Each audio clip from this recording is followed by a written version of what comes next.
the clear-cut insights that you get out of that process after completing your task. People don't always describe what their problem is. In fact, there's little workarounds that already exist. Empathy only stretches so far. Don't pretend you know everything. I'm going to say it, and I typically do not employ people with an MBA. There's some golden opportunities of companies that one can invest in. Welcome to IFSA Private Equity's Prosperity Session with Mr. John Campbell. Thank you for joining us today. Thanks, Frikkie. John, in your initial startup, building new businesses and developing those businesses, what was the challenges that you initially faced? So the challenges in building new businesses really comes from the legacy, and that is that, and I think it goes for any entrepreneur trying to build something, is people not believing in it if it's too way out. But those are the real nice ones to build. So I've almost gotten to a point where if I come up with a new idea or a new concept or a new business and people like it, I tend to think that's probably a bad idea. So it's that first stage of the non-believers, and that's if you build a really cutting edge, on the edge, new sort of stuff, and then you just got to prove it, and it's very hard. And then I feel for most people going through that phase, I mean, we kind of, there's like an empathy there, because you can become dissuaded very quickly, and every business that you build gives you the confidence to not get dissuaded next time, and eventually you become quite hardened in that. Maybe also more polished in communicating what it is that you're trying to solve. But the other thing that's so important for me is that vision. Building a business is not a paint by numbers. It is that vision is quite key. If you can visualize how people are going to interact with your product in the end, or how it's going to make people happy, or how things are going to be better, and then it's very simple. You just keep looking at every single thing that you do and say, how is it going to contribute to that vision, to that end point? And I find that the opposite of that is often when people try and build a business because they think it's a good idea or because they need to. If you're trying to build a business because you need money, it's very hard. I think it's impossible. I don't know how you do that, because that vision is not there. If the vision to make money is not a vision, that, robbing a bank's probably an easy way of getting to that vision. So unless you have that clear vision on what problem you're solving and how you're going to solve it, everything else will just flow. But that I think is the key ingredient. Obviously, because you've built a lot of successful businesses and a lot of successful brands, the insights, the clear-cut insights that you get out of that process after completing your task, some of those insights, would you share with us? What are the broad-based, the highlights, if I can say it, of all your successful endeavors? Yeah. So first of all, seeing people use my products, or the products that I've been involved in building, and look, I don't want to always take all the praises. You need a team to make these things happen. But that is what drives for the next one and the next one. It's just so good, so satisfying. No amount of money can buy you that. We're just saying, wow, look at this. People see value in this thing and they use it every day, etc. The big insight for me over the years has been not to be arrogant about the success. And I frame that specifically. The key, in my view, on building a business is absolute customer engagement and really, really understanding the customer and not asking the obvious questions. It's that X factor. Like, people don't always describe what their problem is. In fact, there's little workarounds that already exist, and you need to see through that and see, how can I kind of take this whole ecosystem and improve it, or build a business out of making it easier for people.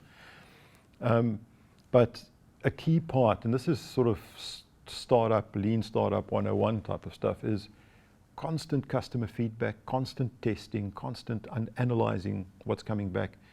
And the risk, and where the arrogance comes in, is to think you have all the answers.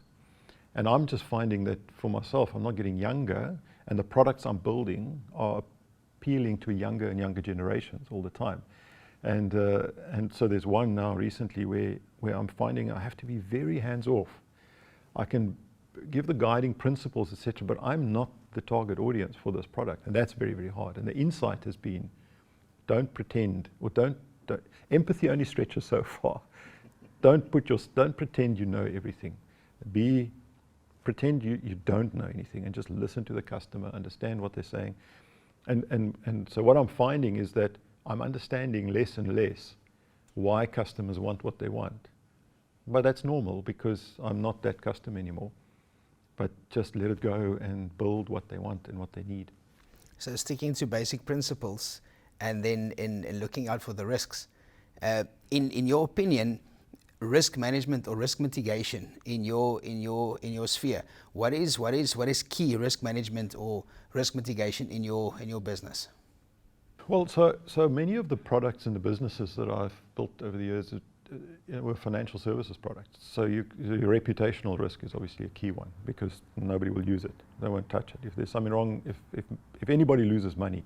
And that's why it's so hard to build financial services businesses, because if you're building anything else and it breaks here or there, you can fix it and patch it.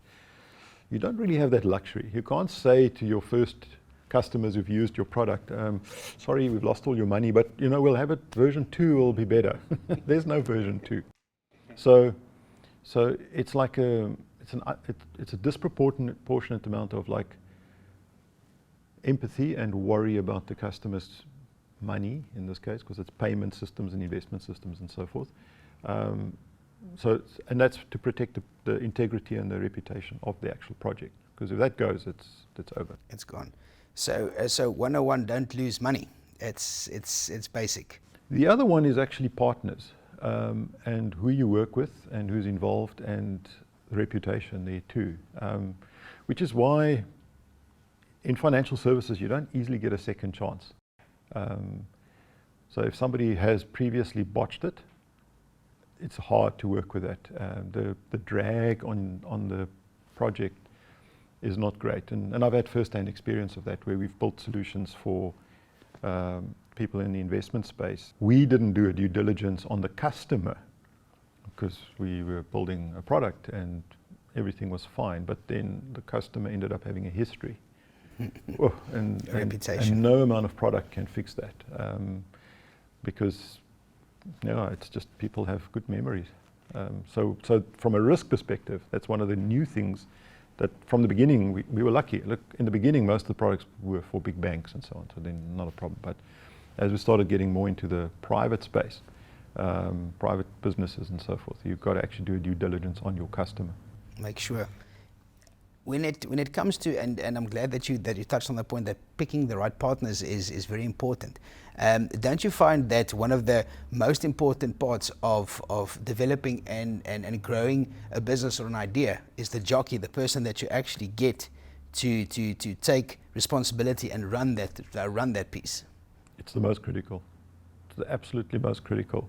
And there's a number of reasons for it. It makes sense. So good jockeys are running good businesses. They've built, well, the good thing is, if you look at serial entrepreneurs, they typically are terrible at running a business. Once it's built, they don't want to run it anymore. And that's when you then can get other people to run it. So that's why you can have a second and a third innings with a good entrepreneur, serial entrepreneurs. But the really good experienced ones, it's very hard to get them to come and build something for you, because they kind of look at it and say, well, I can do that myself. Well, in a regulated environment like financial services where we work, it's a little bit easier. It's not possible often to build products as an individual or as a private company. You need the license, and it's massively difficult to find those licenses. But you can solve massive problems, which give you a great kick out of building products in that space. So that's like the unique ingredient. But still, every time it comes down to the individual. And I have an example that still leaves me cold to this day. I built a product which today is quite big and it's used by many people. But when we started it, I picked 2 companies. I gave them both the same product to build. Now, in the early days of a product, you have a team and you've got a lead in there and you set and drive the vision, but they must kind of run with it and fill in the gaps, because there's no blueprint. And the one company was better on paper. They really were better on paper in terms of the people and their qualifications and their whatever, very impressive. And the other company was just better on culture. They just felt like they bought into what I'm trying to do. But they certainly were not the front runners in terms of on paper. And it wasn't that expensive in the first stages and I could tell after 3 months. I actually said to the one company, great, thank you, MVP, cool, we're not continuing with this project. And I had the other company continue with it. And the part that leaves me cold is, had I just picked the first company and only used them, the product would have been a failure. Just goes to show that traditional thinking or traditional way of valuing a certain skill set or businesses has changed immensely, and should look behind the traditional methods and actually look for those excellence or that skill sets. Well, those things in this case was like heart and culture and drive, things that you can't easily capture on paper. I'm going to say it, and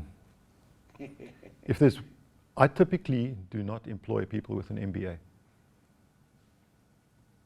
That's very interesting. That's very interesting. Yeah. Do you find I think you're too far gone by that point. Do you think it limits the thinking? It boxes the thinking? I've just never had success with that. I just find that there's a level of arrogance that exceeds the ability at that point. I'm not discriminating by that. I'm just finding it typically that is a dangerous combination when somebody thinks they're better than what they really are. Because I think a big part of and maybe it's changed now, but a big part around the sort of MBA culture has been, wow, you're special, all that. And actually, when you're trying to build a business, it doesn't work like that. You look at successful entrepreneurs the world over, many of them are dyslexic and uneducated and all of that kind of thing. Because they really, the key is the heart and in touch with people and seeing. The minute you think you're better than everyone, you lose that ability to see the real, to see the wood for the trees, if you can call it that. So, and as I say, with this particular project, it just further instilled it on me, because it was an A team from an education perspective on one team, but they just lacked that human touch. And being a technologist, I call myself that, really understanding technology and harnessing technology.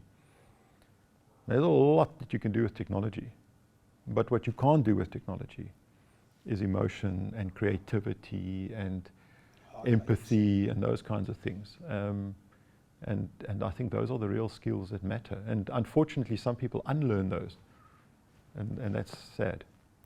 So when we talk about investing in non-traditional versus traditional, South Africa, globally, I think we had in-depth discussions prior to. What is your kind of feeling towards traditional asset classes and the alternatives and the opportunities it presents? So if we talk South Africa versus global, what's global? Europe, America, rest of Africa, outside of South Africa, they're very distinct territories.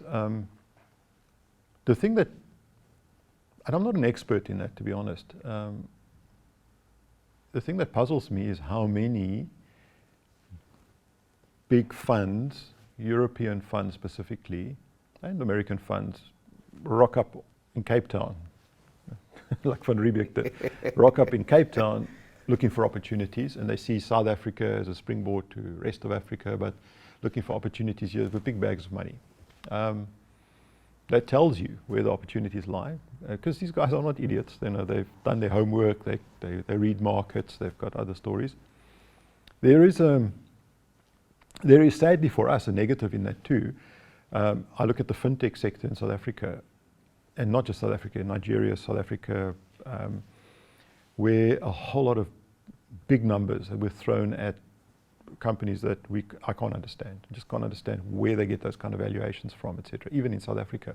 And what that does is it kind of recalibrates the market wrongly. Now there's some golden opportunities of companies that one can invest in, but you can't, they've got crazy numbers in their head because, the neighbor down the road got that number, and this is not property. It's not contiguous markets, but that's the kind of, that's happening. So it tells me two things. Number one, that there are real opportunities here. Number two, that those other markets are seeing that that also. And I guess it's the type of investment space that you're comfortable in. So I'm very bipolar in terms of my understanding of the investment space, both from a sort of a grassroots at-home level, where I think there's huge opportunity, and that's in that sector of entrepreneurs and small business, medium-sized businesses that need funding and help and mentorship and that kind of thing. And you can really grow value, tremendous value there.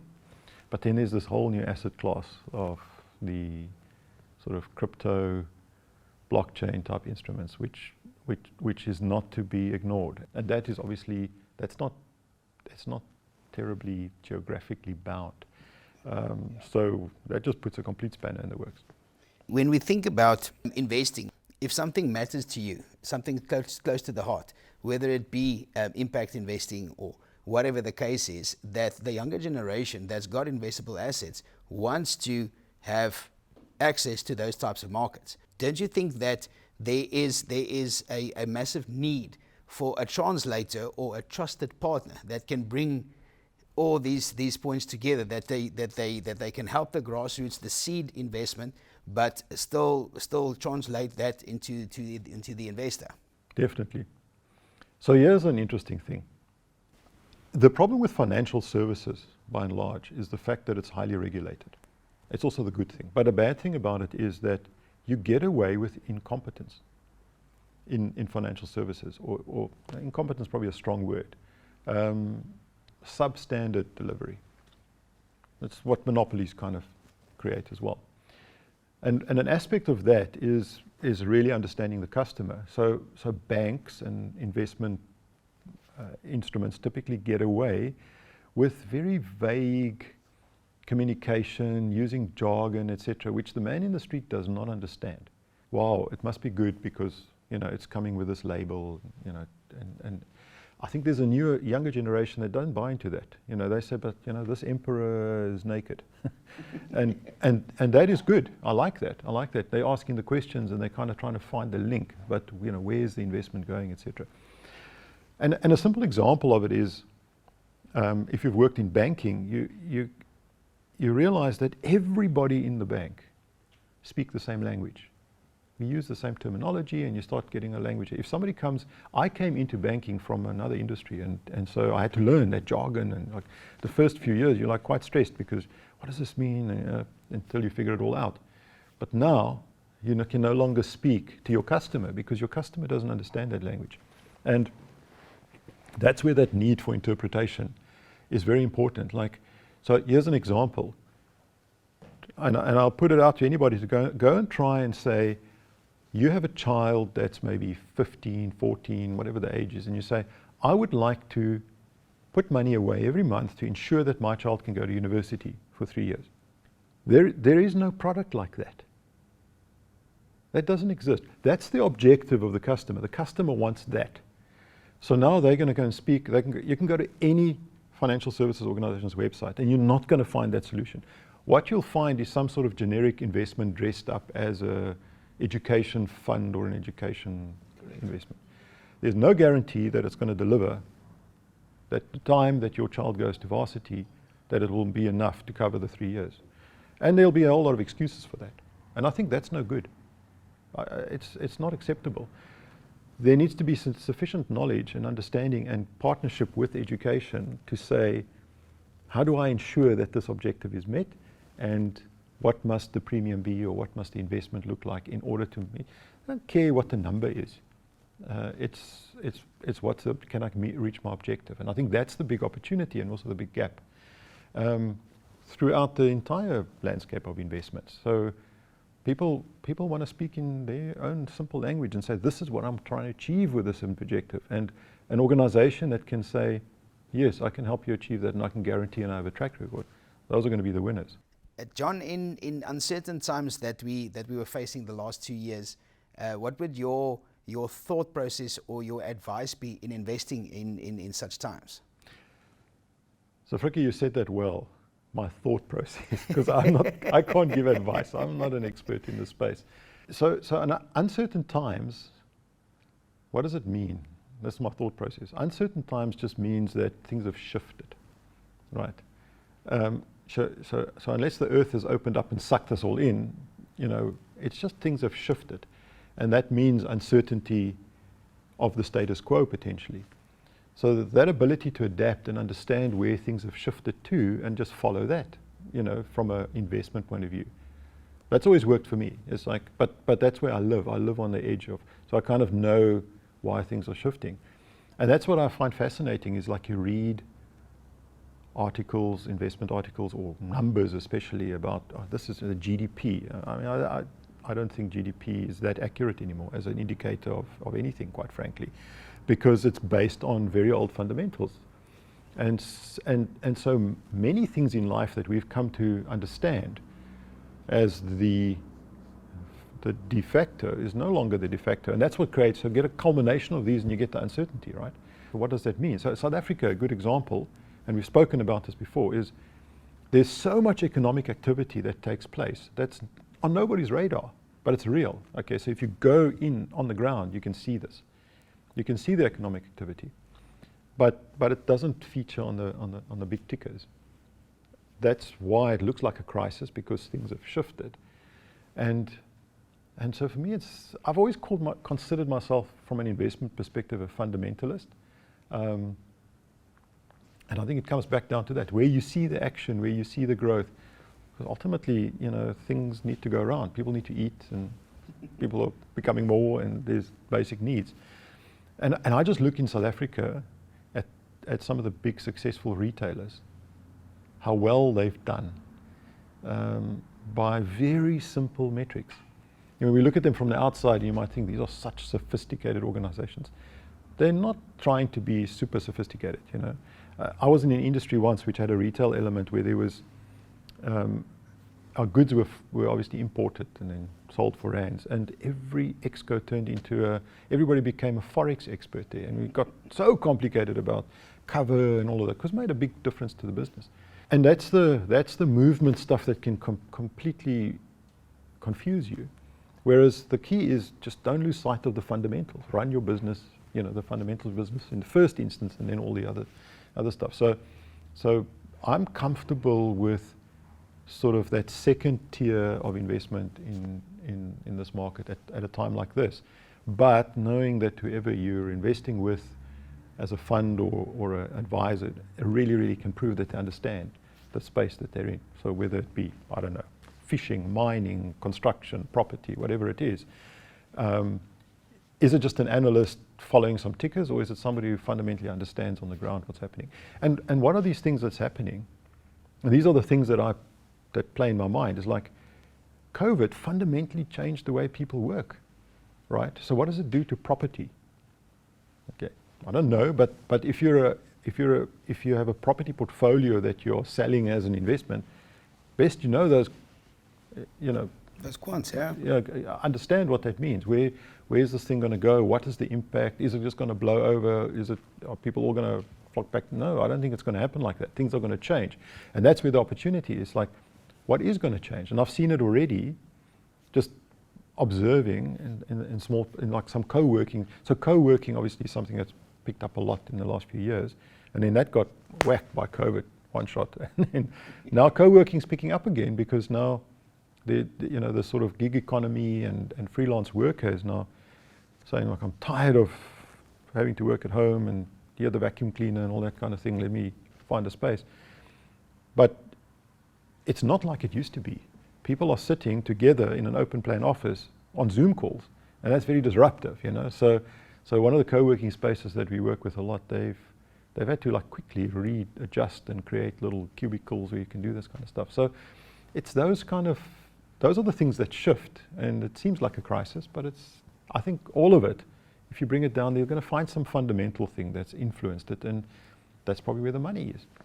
So to sum up in that point, data, I think, is very important to keep abreast of data and get that information, but also investing in that sense is your own thought process. It's very personal. It's very substantial information that you need to derive from yourself, And basically, if you haven't got the skill set and you haven't got the data, you need to trust somebody in that specific space. But that's where the interpretation and the speciality would come in. If you're going to sell me an investment, and I'm not the expert, what I want to know is that you are. So do you fundamentally understand the space that you are investing and deploying it in, as opposed to saying to me, well, I don't know, I'm just watching tickers, because that I can do myself. I can build algorithms to follow tickers. But that's not where the action is. The action is like, what's on the grassroots? What are you doing there? And I'm constantly, I look at some of the businesses in South Africa. Here's one really good example recently. Well, it's an old business around footwear, where these guys started a footwear business. And how they understood some nuances about their customer, and suddenly this is a massive business. It actually withstood the Steinhoff onslaught. I'm talking about Techie Town. If I just read the whole, if you read the whole Techie Town space, how they were so in tune with their customer that what they started the business off, and they understood something completely different. That's the kind of insight you're talking about. So if somebody says, I'm investing in emerging markets, in this, in retail or whatever, just demonstrate that you actually understand that. And it's, data is obviously is the key one. Makes perfect sense, I think. But I think in your space where technology develops at the speed that you cannot understand, what is the processes that you go through to determine if it's a fad, or is it something that's a real opportunity? What is? Give us some insight into your thoughts. Yeah, so that motto I have, and maybe I'll lose out on some opportunities potentially, but it's like everything must make a real difference in real people's lives. That for me is what a real positive difference. Anything that we do or build must make a real difference and solve a real problem. That is for me the best way to differentiate between a fad and something real. And even so some of the things that we build that make a difference in people's lives are kind of at the edge. They're kind of technologically different. We built a payment solution that's completely the opposite way from traditional payments, where the person receiving the payment just needs a piece of paper with a QR code on it. Doesn't need any fancy technology or anything like that. But it made a real difference for small markets and the like, and so it was very successful. Is very successful from that perspective. The fad stuff is where there's a lot of followers in that space, and there's big numbers and lots of PR and all that kind of stuff. But you can't. There's nothing wrong, and I think a lot of people think that they're not entitled to ask the questions. There's nothing wrong with saying, I don't understand your business. I don't understand the business model. I don't know what problem you're solving, right? Please explain to me in simple language what problem. How is life going to be better for whom in this solution? And if that answer is not there, that to me is a fad. And there are lots of really cool technical solutions out there looking for problems to solve.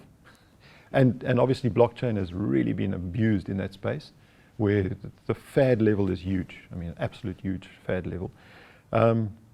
So that's my simple principle. What is going to change for whom tomorrow if this thing is successful? John, in current economic and market conditions, the amount of challenges there are in the South African market, what are the things that we can actually do to entice that solution-based thinking, whether it be investment or development or whatever the case may be? So I think there's a lot of that activity happening, and what we need to do is open our eyes to it and embrace it and find mechanisms to make them investable. And I'll use a simple example. During lockdown or COVID, you look at the number of small businesses that started in townships doing delivery, food delivery, and the mechanisms they use, the technology they use, WhatsApp.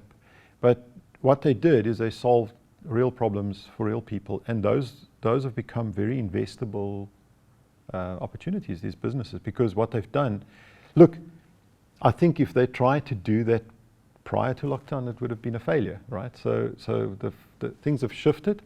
People had no choice, but they needed somebody to run to the shop and go and get them things, and these guys started building a business out of it. So there's two of them that I know quite well, and they use bicycles in the one case, and the other guys use little scooters to deliver. But it's a very personalised, hyper segmented offering, and they've solved the problem. What they've done now, or what's happened, is that's become the norm. People have said, "But hang on a second, why must I now go back to it? This thing works." So we're just got to be open to those things, and so these shifts are not bad in the sense that they actually bring about a shift in people and behavior, and then a whole lot of businesses can start around that. Some of the things that worry me, and I don't necessarily have lots of data to kind of, because there's just too many of these things out there, but food security and sustenance is going to become a big issue. Massive opportunities around that. I'm not even talking about the global impact of carbon on our agriculture and all of that, but just sustainable agriculture, because people have almost like lost the ability to look after themselves. That might spring up. I've just seen recently in Rio, there's been this massive, people are basically starving, and then there's been this massive growth now of growing your own food at home. It's like, it's so simple, but you needed a crisis before that took hold, and I'm convinced that there's businesses that have started out of that whole thing, and then the supply chain of that, etc. So there's always the technologies that you can harness to then create these new businesses. So I think it's just an openness to these things, and there's so many opportunities of new business models and businesses starting around that. And there's some great examples in South Africa too of companies that have turned the entire recruitment model on its head. And you just think like, so people think like everything that's been invented has already been invented. It's not entirely true. That, just the shift in business models, and it's because the supply and demand curve shifts. So this particular example that I'm using now is a company called OfferZen.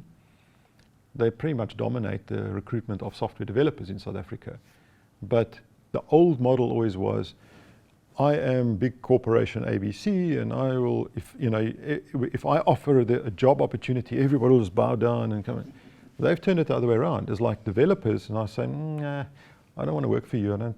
I don't like your culture, and I don't like your environment, and I don't like the technical stack you use, etc. Why could they do that? Well, because there's a power shift. There's more demand than what they are, the developers. So that brought a whole different change of industry about. And so there's just more and more of these examples. The fact that people are, so what another one that COVID brought about was people being forced to work from home, learning to manage to work from home, then not having a job anymore potentially, and now having to become a freelancer. Obviously somebody's employing that freelancer, and then you've got these like new types of businesses, and that's also a generational thing where people are comfortable. Just, you have people who work on 3 different businesses at the same time so they take their skill and they apply it to 3 different companies, and the sort of like very sort of flexible model, etc. That brings about complete new industries in terms of how to manage it, how they live, the way they invest, the types of investments, because now they don't enjoy corporate benefits like when they worked for a big company. So now they have to look after themselves. And how do they do that? And how do they have the knowledge to do that, etc. It's another example of something that's going to, I believe, grow. And I think out of a traditional investment perspective, where should a traditional person or a person with limited skills, they've got their job, the out-the-box thinking is not on top of their mind, how do they go about investing and looking at alternatives? What is behind the traditional sense? If we now just take that particular segment of people who are now working in a different way and comfortable with that, having to look after their own financial future, that's a whole massive new market that's just opened up there, right? From an investment perspective, whereas I think people were previously sort of content to think that I have a job and I've got a pension and it's taken care of and I'll be okay and I don't have to worry about those things, right? To now saying, no, that doesn't exist anymore. And now when you're a freelancer or what they call a gig worker, you have lumpy income. So what do you do when you have some good months? And how do you know how much money you can really take out of the business. How much are you actually making versus how much should be reinvested for either the low months or for other expenses. It's a whole new ballgame that people don't understand. So there's some industry starting around that. I mean, we're doing one of those. We've built a complete sort of like a platform for these people to manage their life, their business effectively, and at the same time learning how to manage a business, because it's not a cookie cutter style. I mean, if a person is suddenly billing and they're charging, I don't know, X amount per hour, they don't really necessarily know where they fit into the spectrum. Whereas in an organization, if they worked for a big company and they were a level X and they knew what they were earning and they can kind of benchmark around, everybody around them, now they don't know. And then if they're really good, especially in the creative space, if you're really good, then obviously there's more demand, you bill more, etc. So that's something that didn't really exist in a big way not too long ago. And now there's the traditional sort of packaged investment options don't fit that anymore. Because now, what does this person need? Is it a kind of a savings? Do they put the extra money in a money market? Do they need an overdraft for those things? Oh, and then there's like, flip, I want to go on holiday in December, and actually when you're on holiday you don't get paid. So what do you do with that? That kind of stuff. Whereas when I used to work in a corporate, I used to get paid for December and I used to get a 13th check, for argument's sake. That's the kind of mindset. And so all of that change now needs a different set of investment products for that individual. And then they may have their own sort of personal and cultural views on money. And I think we discussed it before, and it's very much a new generation thing. So for instance, they may not want to ensure that their money, whatever investment they make, is in specific industries only. If you just take that as a little microcosm of change and think of the traditional investment products and how they work there, and then you think of your investment advisor or provider, how the hang must they know how to address that now? So that's that hyper segmentation or customization per customer, and the products must be able to flow and deliver in that line as well. Very interesting. So also to the cue of mass customization was the earlier concept that we discussed. Also taking a look at investing, it's a true reflection of what you need to do. Hyper segmentation in investing. Correct. Yeah.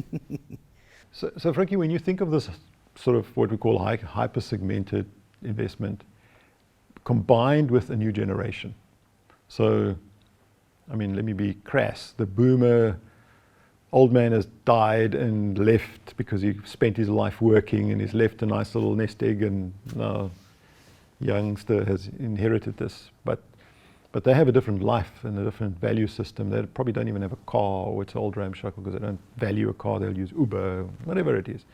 Now suddenly they're getting this call from the old world, like, boom, here's a whole lot of money, or a house, or something like that. What do they do with that?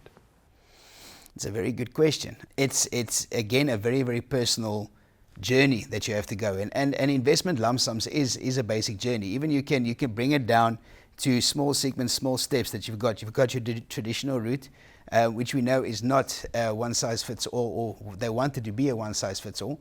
But generations have changed, ideas have changed, passions have changed. In my opinion, someone like that, dependent on what their knowledge, data, and skill set is to try and build relationships with investment managers or advisors or partners that have got that additional skill set that can go above and beyond and actually help them to choose proper individual type of investments. Private equity, venture capital is very, very top of mind.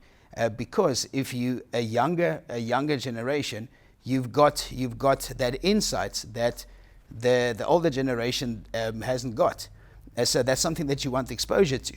But that would be my opinion, or my advice, is to actually go out and do the work yourselves, and then partner up with somebody that you actually can go and trust and build a relationship with. So on that note, I want to ask you a question about your business. So I was fascinated to learn that you've got a big retail focus. So you deal with individuals by name, right? So it's not a PTY limited, it's an individual, it's not a fund. Do you take a holistic view of that person in the context of his family and business partners, etc.? Have you been able to evolve your models to that? Or is it just a name and an ID number and an age and a needs analysis? I mean, I'm oversimplifying it, but what I'm saying. Look, in IFSA Private Equity, we're the investment manager. So we take a step back. I personally would like a personal relationship with each of our investors, because private equity, it is extremely personal. People ask the right questions. What do you invest in? Who are they? Who are the jockeys? That's very important. So we try to have that personal individual touch and make sure that either the advisor that brings us the client or the direct client is aware of what their own situation is. Because a lot of people, they've got an idea, they've got a chunk of money, they want to invest, and this sounds good. So they want to be part of this solution. But it's maybe something that's not fitted to them as such. And you have to help them to think a little bit broader out of a risk, volatility, liquidity, that type of perspective. And taxation is also a very, very large part. So if I can see that the advisor or the broker brings us a client and they've been well advised, I'm happy to take note. But if it's a direct client coming in, I will be personally involved. I came across a business model. So if you go to large banks and insurance companies and the like, they talk about segments. And then they have, in a banking segment, you've got inclusive banking, which is such a joke, because basically you're labeling somebody as poor. So the minute I take up your product, I can write poor on my forehead because that's what you've called it. But anyway, that's my personal view. Back in the There's day nothing aspirational about that. Back in the day when you take out a bob card to pay for supper or something like that. Well, the reverse of that's now becoming valuable. But so you have these segments, but once again, talking about hypersegmentation, these segments aren't relevant anymore to people. So I came across an organization that built a bank, and they've successfully launched it now in the UK. So in the UK, they've launched a bank for entrepreneurs. And that was fascinating to me, because it was just like, wow, the lights just went on. This was many years ago. Like, that's not a segment. Entrepreneurs are not a segment. SME is what traditionally is a segment, and every bank has their own view as to where SME starts and ends. But how can you call, there's no uniformity necessarily with, how can a hairdresser versus a person with a transport company both be SMEs and have the same needs, etc.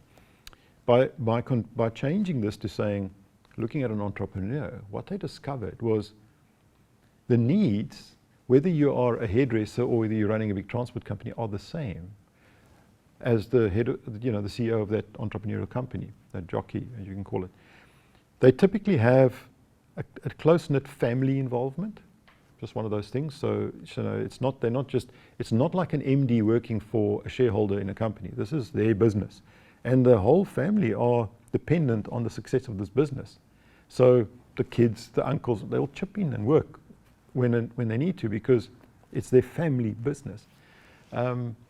And that was, for me, quite an eye-opener. They've built a very successful business around that by constantly viewing it as that. So they understand that if I give a particular banking facility to the CEO of this company, you can't see him in isolation. You got to see, but like, his wife is actually the one who does all that kind of stuff. So now she's running around with his product or his card, and there's other people in the business that are on an equal footing in terms of needs. They might, but if you take a traditional hierarchical view of titles, then it doesn't fit anymore, etc. So I found that very fascinating, and I haven't seen that model being done well in other areas of particularly in the investment space.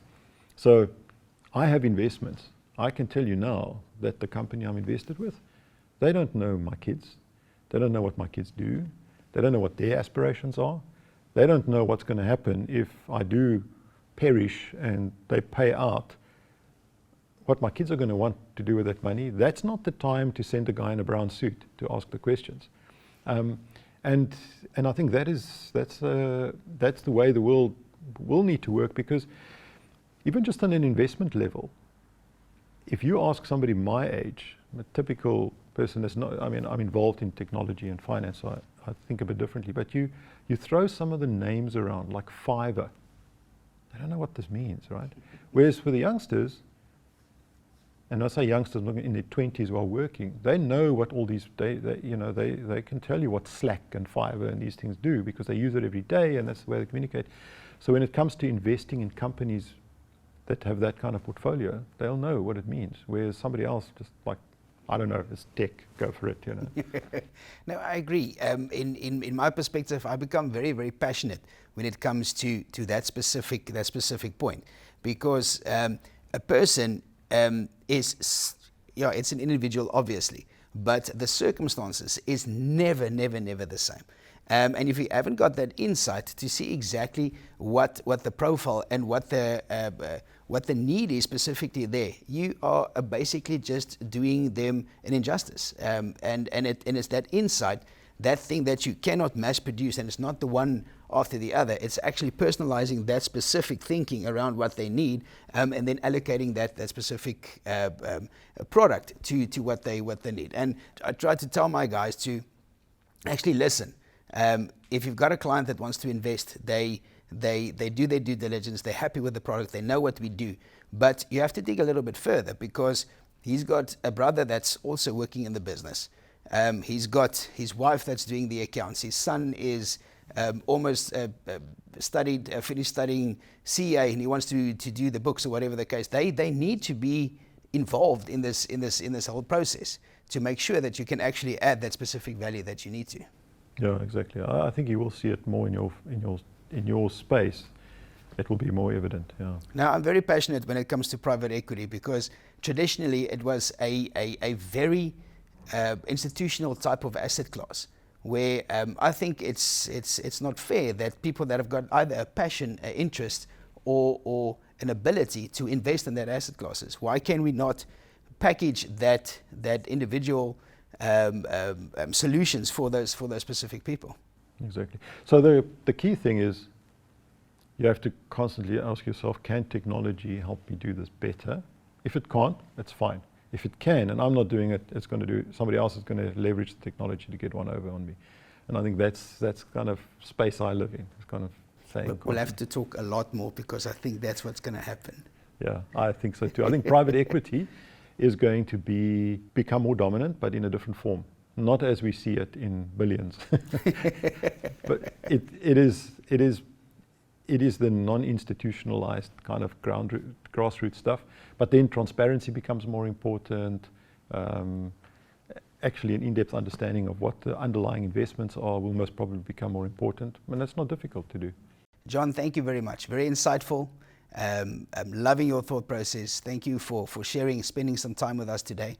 Really, really appreciate it. And thank you. It's always great to hear a different side, and it just gets the creative juices going again. Thank you.